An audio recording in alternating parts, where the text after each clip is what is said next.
Amal ini dikerjakan karena takwanya. Dengan dasar yakin kepada Allah tanpa ragu. Yakin kepada Allah tanpa ragu disebut dengan iman namanya. Apa namanya? Iman. Jadi ada amal yang dikerjakan karena imannya. Bukan sekedar karena amalnya. Saya mau minum.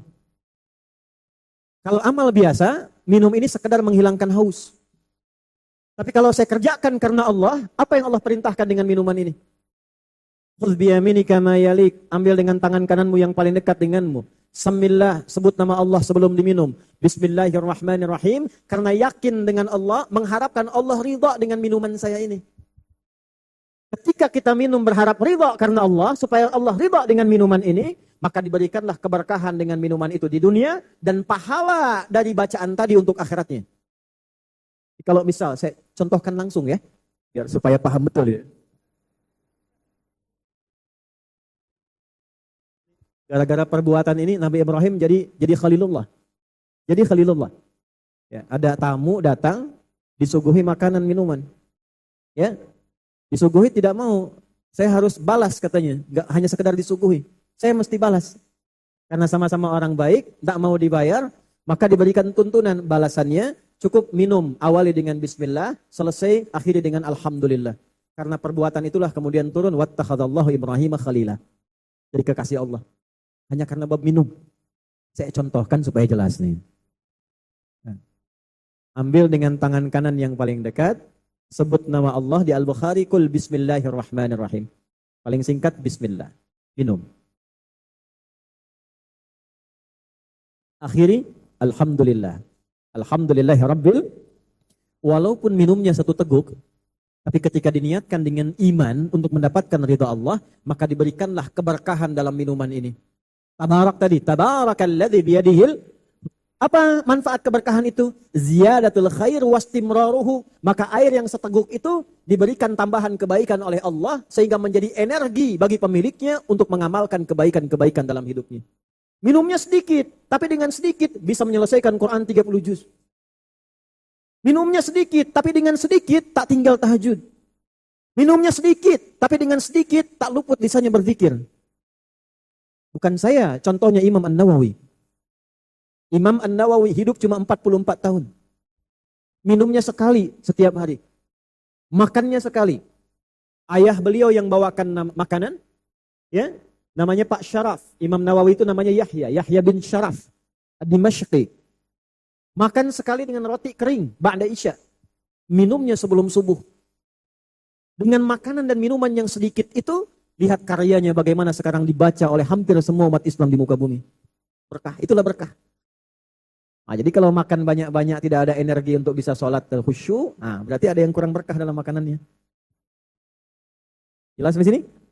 Nah, itulah tabarak, kembali kepada amalan. Kembali ke sini, ketika amal dikerjakan dengan iman, di dunia didapatkanlah keberkahan. Nah, ini berkahnya.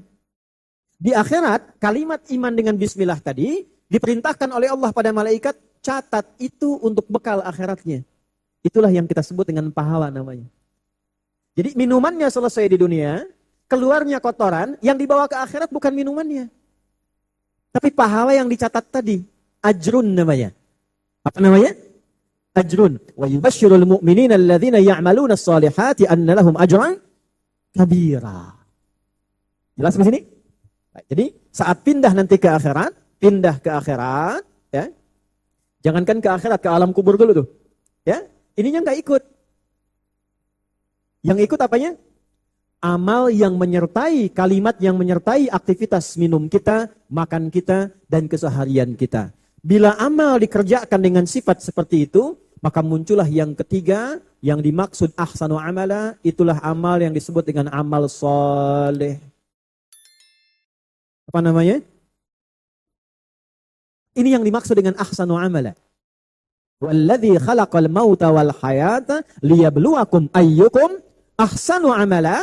Dialah Allah yang menciptakan kematian dan kehidupan untuk menguji yang hidup. Yang hidup ini supaya banyak mengumpulkan amal soleh dalam hidup. Tuh. Kalau bicara yang soleh, kalau mendengar yang soleh, kalau melihat yang soleh. Itulah sebabnya kenapa kalau Bapak Ibu lihat dalam Al-Quran, jika ada ayat menyebutkan fungsi tubuh kita, itu selalu seringkali diawali dengan kata iman di dalamnya. Silakan cek. Mata apa fungsinya? Melihat kan? Kalau hanya melihat, berarti amalnya nomor 1. Ini, amal netral. Sama dengan kambing melihat. Ayam melihat. Tapi bagi orang yang beriman, nah ini, imannya digunakan untuk membawa sifat takwanya, membimbing matanya melihat. Maka muncullah cahaya dalam pandangannya, cahaya imannya. Turun Quran surah ke-24, surah cahaya. Ayat 30 untuk laki-laki, ayat 31 untuk perempuan. Qul lil mu'minina, imannya dulu. Yaghuddu min absarihim. Katakan pada pria-pria yang beriman, pakai imannya membimbing matanya untuk melihat. Jika menurut imannya tak baik untuk dilihat, palingkanlah pandangan itu. Memalingkan pandangan dari yang tidak baik menurut iman, itu disebut ghaddul basar namanya. Jadi kalau tanpa iman, itu masih netral. Kalau netral, hukumnya relatif. Kata orang Medan, Deli Serdang, Sumut, pakaian yang rapi itu begini, tutup semua. Kata orang Amerika, tidak, buka-buka dikit boleh. Kerudung buka, bagian tertentu buka. Menurut mereka, ini pakaian sopan. Tapi menurut iman, belum tentu dianggap baik. Boleh jadi bagi sebagian orang, pakaian sopan itu dianggap baik, masuk kategori amal. Tapi bagi orang beriman, kullil mu'minina. Bagi perempuannya, kullil mu'minati. Katakan pada perempuan-perempuan yang telah punya iman. Karena itu mohon maaf Bapak Ibu sekalian, kalau sudah ada iman, cara pandangnya pasti beda. Coba kalau buka YouTube pengen lihat pengajian, tapi sebelumnya salah klik. Sehingga algoritma YouTube-nya berputar, tiba-tiba muncul iklan terbuka aurat. Dilihat atau tidak berpaling?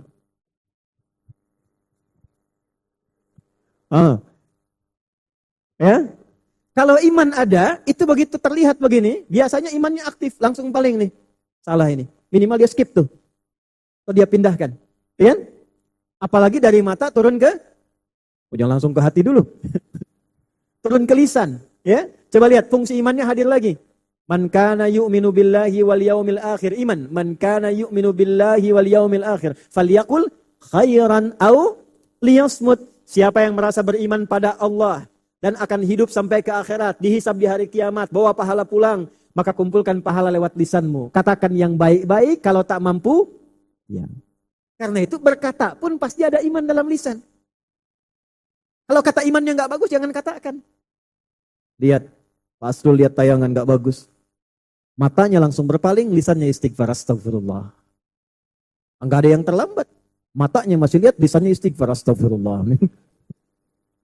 Enggak bagus ini. Nah inilah amal saleh. Nah, tugas kita selama hidup itu memastikan bahwa semua bagian tubuh kita dan perlengkapannya dari ujung kepala sampai kaki punya sifat saleh. Itu saja. Itulah sebabnya kenapa kita temukan kata iman sering bersanding dengan amal saleh. Setelah zuhur ada surat apa? Ada salat apa? Asar. Buka surah Al-Asr, surah 103. Wal 'asr. Innal insana lafi khusr. Illa alladzina amanu iman wa 'amilus shalihat. Shalihat jamak dari kata saleh. Jadi kalau kita kembali kepada haul kita hari ini, kita belajar bagaimana dada berkehidupan, digunakan sampai sisa hidupnya mengumpulkan amal-amal kebaikan, berharap Allah ridha.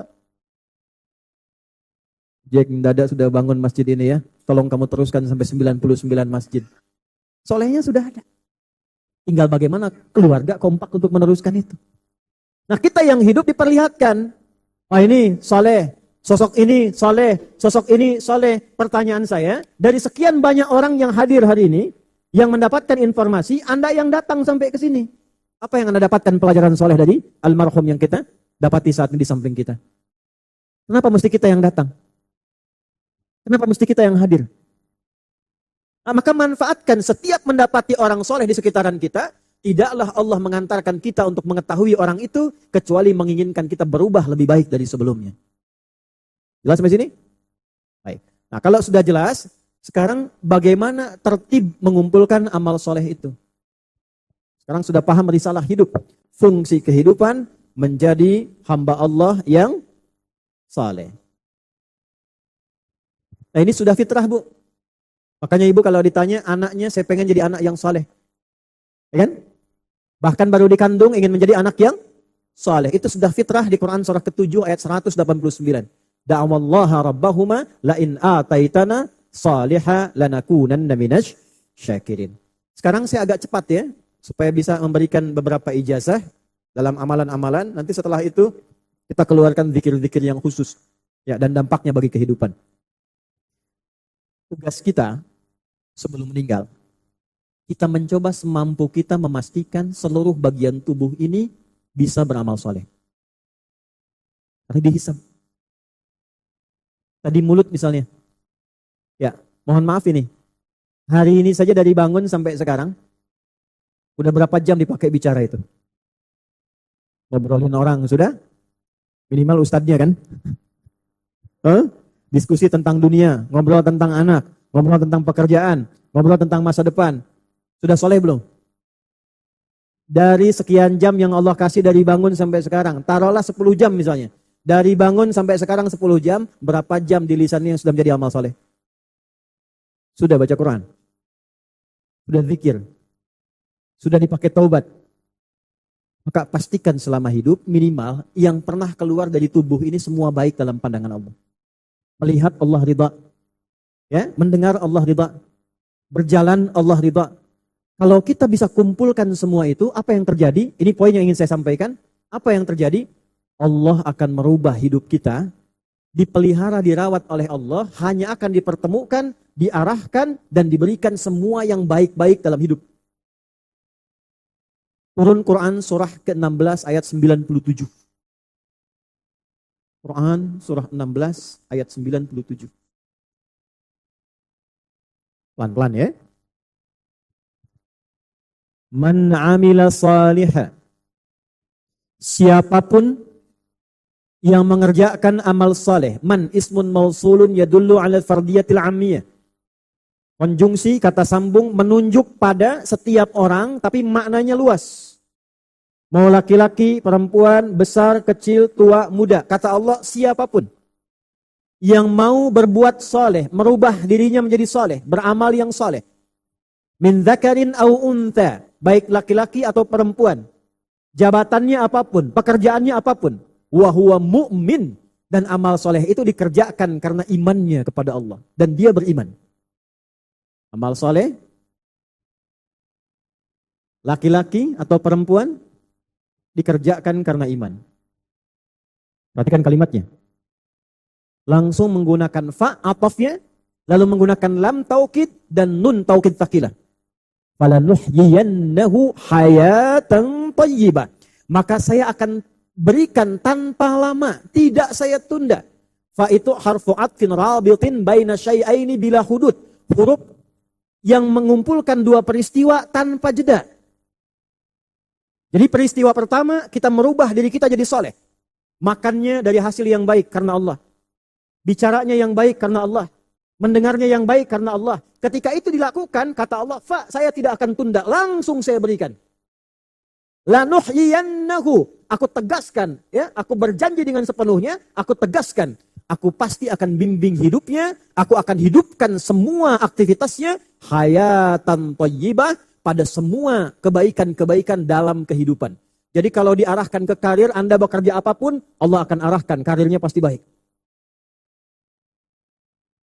Kalau Anda mencari jodoh, akan ketemu orang yang terbaik. Kalau berumah tangga, bapaknya, ibunya, anaknya diajak latihan beriman menjadi saleh, maka dirubah oleh Allah. Keluarganya sekaligus menjadi keluarga yang baik. Hayatan thayyibah. Rizkinya langsung diberikan rizki tingkat yang terbaik. Jadi ada rizki standar, halalan thayyiban. Ada rizki istimewa, hanya untuk orang beriman. Halalnya dibuang, thayyibnya dijamakkan.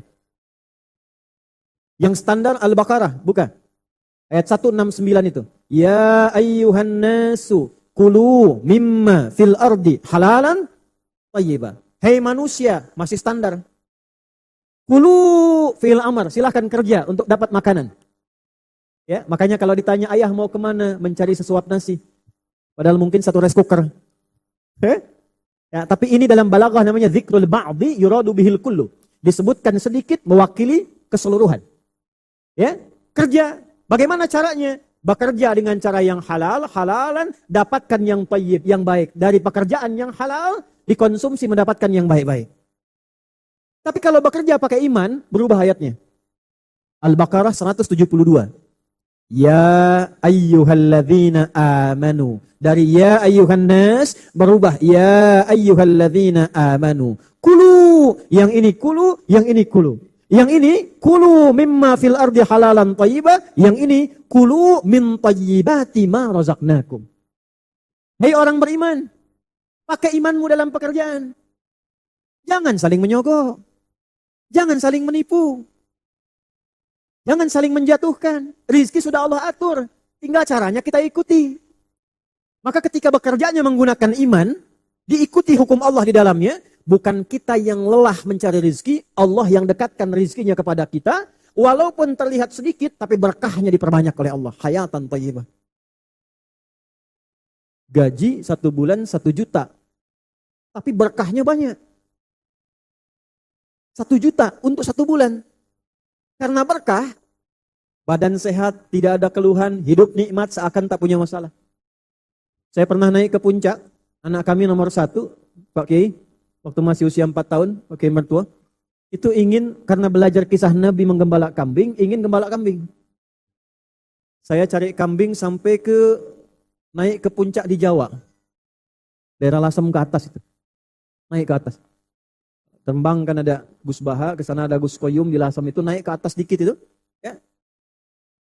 Itu saya temukan satu keluarga, dia merawat kambing yang kami direferensikan untuk mengambil kambingnya dari beliau itu. Saya tahu pendapatannya 1 bulan kami dikabari hanya 100.000 1 bulan, 100.000. Tapi saat kami datang, seakan-akan tak punya kekurangan. Makanan, ikan dimasakkan, mangga dipetikkan, dihadirkan pada kami. Poinnya ini, saya tanya, di mana kambingnya? Oh, di sini Gus, katanya di belakang. Begitu saya lihat kambingnya, Allahu Akbar. Kambing bersih, putih, mulutnya ditutup oleh potongan dari tempat minuman itu, botol minuman. Kalau saya sebut, nanti sebut merek, endorse ya. Ya ada potongan minuman, botol itu yang 1 liter, ditutupkan ke mulut kambingnya begini. Saya tanya begini, itu kenapa kambing ditutup mulutnya? Apa sakit? Lihat jawabannya.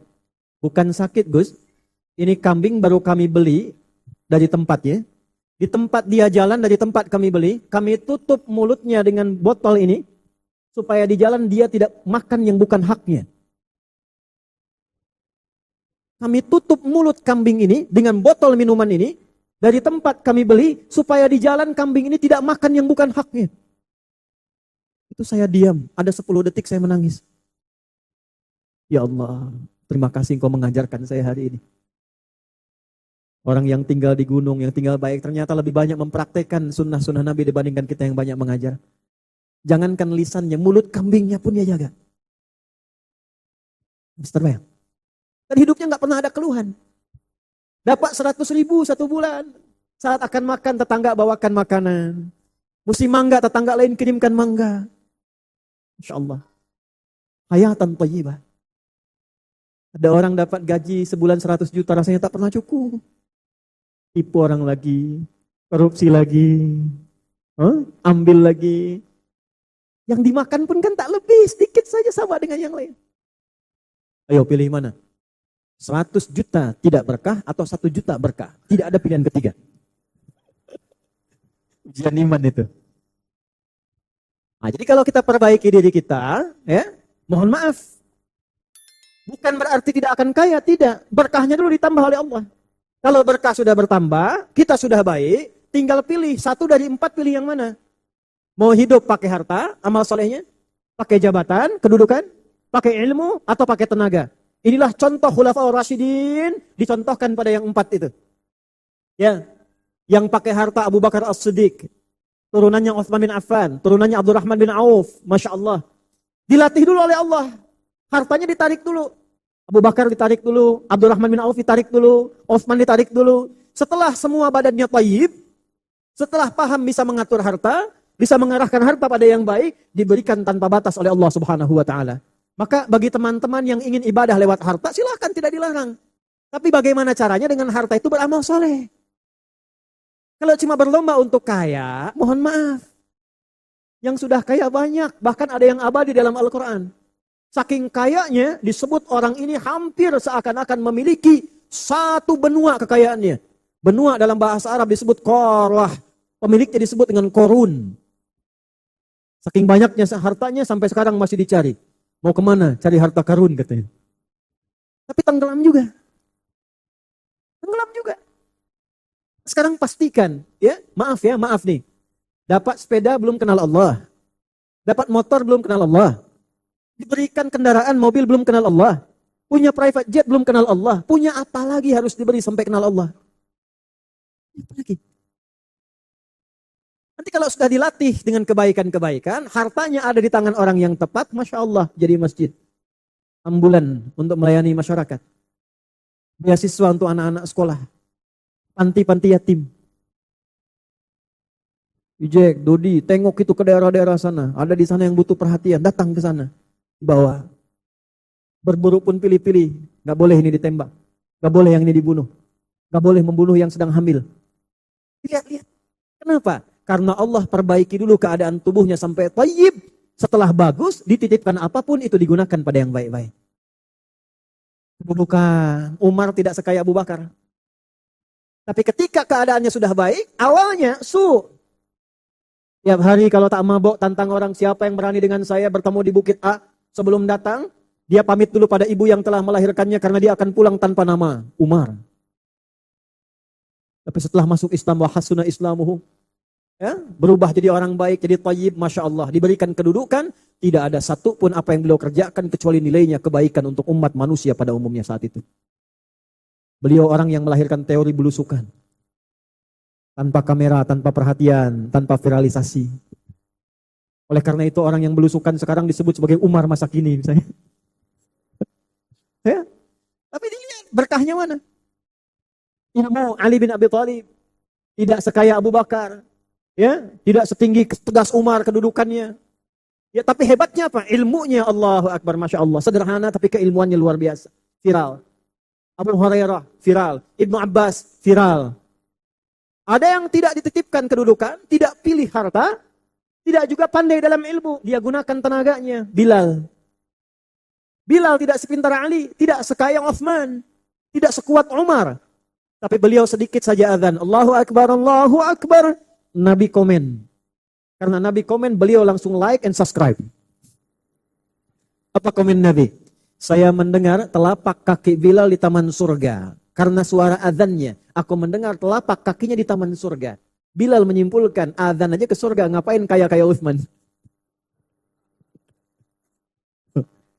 Jadi orang tuh kalau sudah thayyib fisiknya, dia bisa nikmat hidupnya. Qutu yaumi cukup, yang penting cukup untuk hidup, selanjutnya saya cari akhirat. Tapi dia pilih, kalau mau pakai harta, silahkan. Pakai ilmu, silahkan. Mau pakai kedudukan, silahkan. Pertanyaannya, sampai Anda sekarang hidup, detik ini kita hadir di masjid ini, puluhan tahun hidup, berapa yang sudah menjadi amal soleh, dan apakah bagian tubuh kita sudah thayyib sampai detik ini?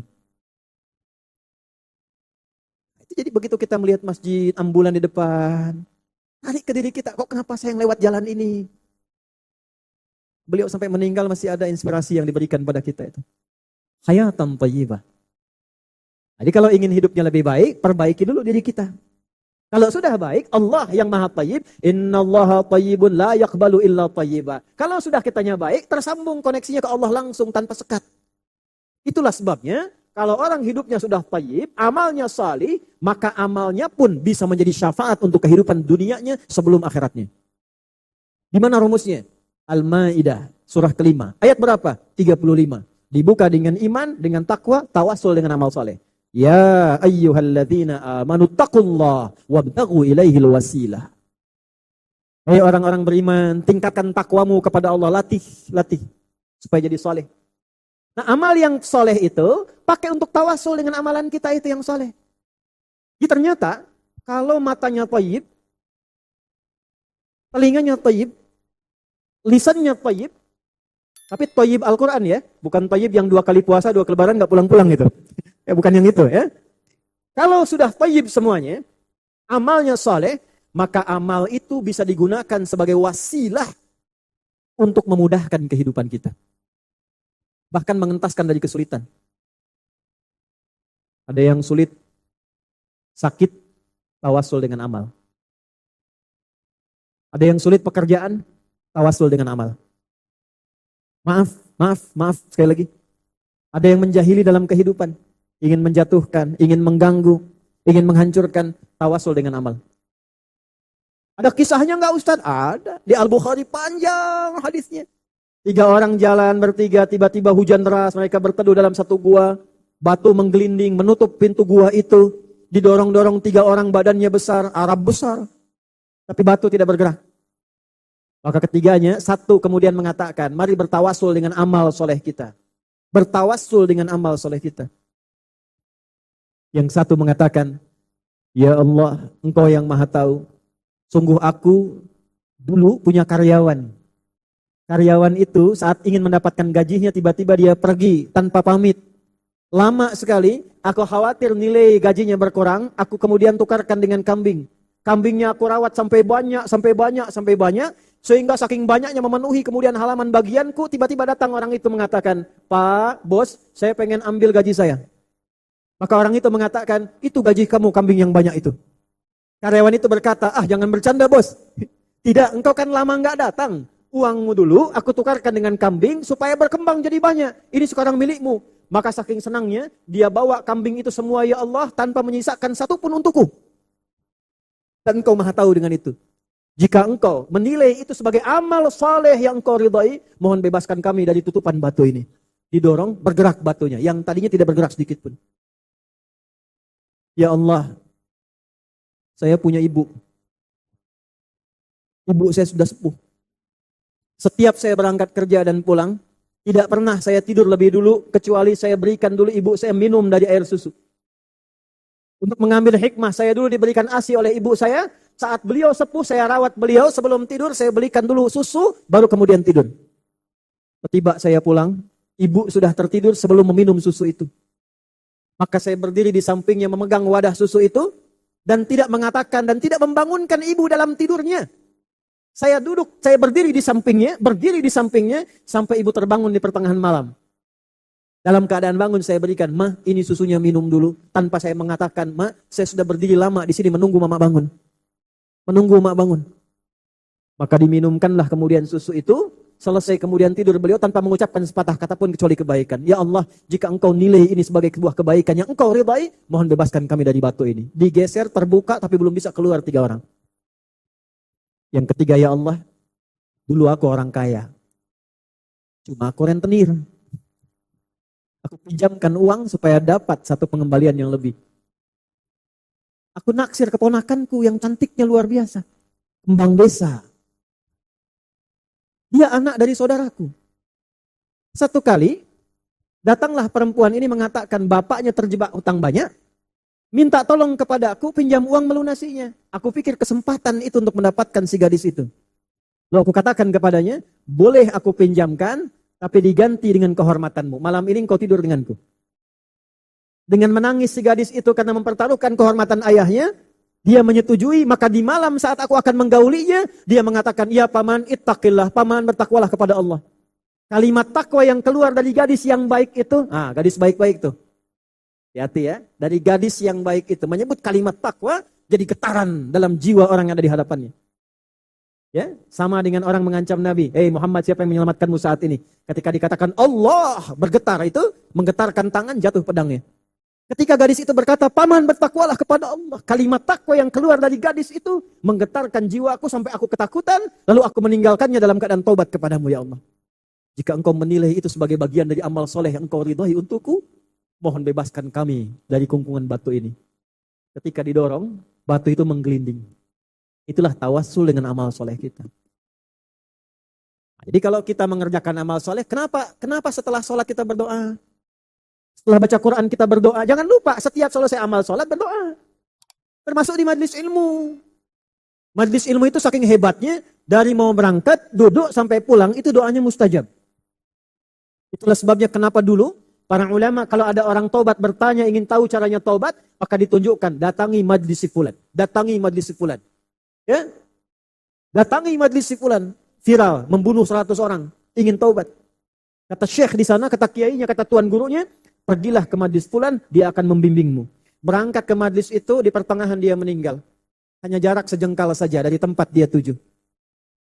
Maka ajruhu 'ala Allah. Jalannya menggugurkan dosanya dengan taubatnya, 1 jengkal jarak ke tempat tujuan amalan baru yang dia ciptakan. Baru sejengkal. Di jalannya, itu taubatnya. Setiap jalan dianggap taubat, dianggap taubat. Begitu pertengahan jalan, ini 1 kilo, tengah-tengah 500 meter, lebih sejengkal. 500 meternya menggugurkan dosa-dosa karena taubatnya, lebih sejengkal tuh amalan baru yang dia kerjakan selepas taubat. Dan itu yang memasukkan dia ke surga. Sehingga turun gambaran di surat An-Nisa ayat 100. Wa may yuhajir fi sabilillah yajid fil ardi muraghaman katsiran was'ah. Wa may yakhruj min baitihi muhajiran ila Allah wa rasulih thumma yudrikul maut faqad waqa'a ajruhu 'ala Allah. Turun tafsirnya di hadis Nabi, ya. Di Ibnu Majah nomor hadis 223, di Abu Daud nomor hadis 3461. Dari Abu Darda radhiyallahu taala anhu dari Nabi sallallahu alaihi wasallam, sekaligus bagian akhir dari kajian kita. Man salaka tariqan yaltamisu fihi ilma sahhalallahu lahu tariqan ilal jannah wa innal malaikata la tad'u ajnihataha ridan li talibil ilmi wa inna talibal ilmi yastaghfiru lahu man fis samawati wa man fil ardi hatta al hitan allati fil bihar wa innal ulama'a warathatul anbiya'i wa innal anbiya'a lam yurithu dirhaman wala dinara walakinnahum warathul ilma faman akhadahu ya fakhudhihi bihadzin wafir ya falyakhudhu bihadzin wafir. Siapapun yang datang ke majlis ilmu menempuh jalan yang tidak mudah. Ini kadang panas, kadang berliku datang untuk belajar. Maka dibalas oleh Allah sahhalalahu tariqan ilal jannah. Allah akan meringankan di akhirat langkah kita menuju surga insyaallah. Sejak mulai berangkat, duduk, pulang, malaikat diperintahkan, bentangkan sayapmu, berikan ridha kepadanya. Di antara ridhonya malaikat, memohonkan ampunan kepada Allah bagi para penuntut ilmu itu. 2, mengaminkan doa yang dia mohonkan pada Allah. Nah, kalau sudah masuk majlis ilmu, tuan guru manapun yang mengajar, perbanyak istighfar. Banyak doa, bukan status. Ceklik, sedang menghadiri kajian. Nah, itu malaikat tak aminkan. Ya? Baik.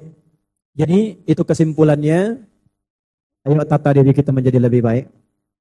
Minimal kita latihan sebulan ini coba ya, sebulan sampai ketemu haul berikutnya 12 bulan lagi tuh. Ya, sebulan latihan dulu untuk mata. Lihat yang baik menurut iman. Kalau tak baik, palingkan. Tak baik, palingkan. Ya, lihat istri, palingkan ya, istri orang. Latih misalnya sampai selesai 12 dari mata. Anggota sujud saya dulu yang 8. Ya, anggota sujud yang berapa? 8 dari wajah. Ya, di kening dulu nih, kening jabah. 2 telapak tangan mewakili tangan keseluruhan. Ya, kemudian 2 lutut dan 2 di belakang kaki. Latih ini selama 1 bulan kalau baik, mudah-mudahan Allah ridha dengan kita semuanya dan diberikan kebaikan dalam kehidupan kita insyaallah. Alhamdulillah, kita telah bersama-sama mendengarkan ceramah yang penuh dengan hikmah dan nasihat dari Ustadz Adi Hidayat. Dalam ceramah kali ini, beliau menyampaikan betapa pentingnya menjaga iman dalam setiap tindakan kita. Beliau mengingatkan kita bahwa segala amal yang kita lakukan, baik yang besar maupun yang kecil, haruslah dilandasi dengan iman yang tulus kepada Allah Subhanahu wa Ta'ala. Ustadz Adi Hidayat mengajarkan kita bahwa amal yang dikerjakan dengan niat yang benar akan mendatangkan keberkahan. Beliau mencontohkan bagaimana tindakan sederhana seperti minum air, jika dilakukan dengan niat untuk mengharapkan ridha Allah, bisa menjadi amal yang bernilai pahala. Sebuah amalan yang tampak sepele seperti ini bisa menjadi sangat mulia, hanya karena dilandasi dengan keyakinan dan keimanan kepada Allah. Apa yang kita lakukan dengan iman dan keyakinan akan membawa keberkahan di dunia dan pahala yang mengalir hingga akhirat. Salah satu contoh yang beliau sampaikan adalah tentang Nabi Ibrahim yang dijadikan kekasih Allah hanya karena amal yang dilakukan dengan niat yang ikhlas. Ini mengingatkan kita bahwa Allah sangat menghargai amal yang dilakukan dengan niat yang tulus. Begitu pula dengan setiap tindakan kita dalam kehidupan sehari-hari, Jika dilandasi dengan iman, maka setiap aktivitas bisa menjadi ladang pahala. Selain itu, Ustadz juga mengingatkan kita untuk menjaga segala anggota tubuh kita agar selalu digunakan untuk amal yang saleh. Beliau menyebutkan bagaimana pentingnya kita menjaga pandangan, pendengaran, perkataan, bahkan langkah kita, semua harus sesuai dengan tuntunan iman yang kita miliki. Ketika tubuh kita digunakan untuk hal-hal yang baik, maka akan keluar keberkahan dalam hidup kita. Ustadz Adi Hidayat juga mengajarkan kita untuk selalu menjaga amal saleh kita agar terus mengalir. Dan jika itu dilakukan dengan iman, maka Allah akan memberikan keberkahan yang luar biasa. Semoga ceramah ini memberi pencerahan bagi kita semua untuk terus memperbaiki diri dan menjaga niat dalam setiap amal kita. Mari kita selalu berusaha menjadikan segala aktivitas kita sebagai bentuk ibadah kepada Allah dan tidak pernah meninggalkan sholat meskipun kesibukan datang menghampiri. Karena sholat adalah kunci utama untuk menjaga kedekatan kita dengan Allah dan sumber keberkahan dalam hidup kita. Sebelum menutup, mari kita semua berdoa bersama untuk Ustadz Adi Hidayat.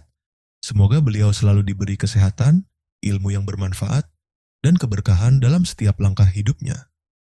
Semoga Allah senantiasa memberikan kekuatan dan petunjuknya kepada beliau dalam menyampaikan dakwah yang mulia ini. Jika video ini bermanfaat bagi Anda, jangan lupa untuk like, share, dan subscribe channel ini. Jangan lupa juga untuk membagikan video ini kepada teman dan keluarga, agar semakin banyak orang yang mendapatkan manfaat dari ilmu yang telah disampaikan oleh Ustadz Adi Hidayat. Terima kasih telah menonton video ini sampai akhir. Semoga hidup kita selalu dipenuhi dengan berkah, rahmat, dan petunjuk dari Allah. Mari kita terus belajar, berbagi kebaikan, dan berharap agar hidup kita selalu berada dalam petunjuknya. Wassalamualaikum warahmatullahi wabarakatuh.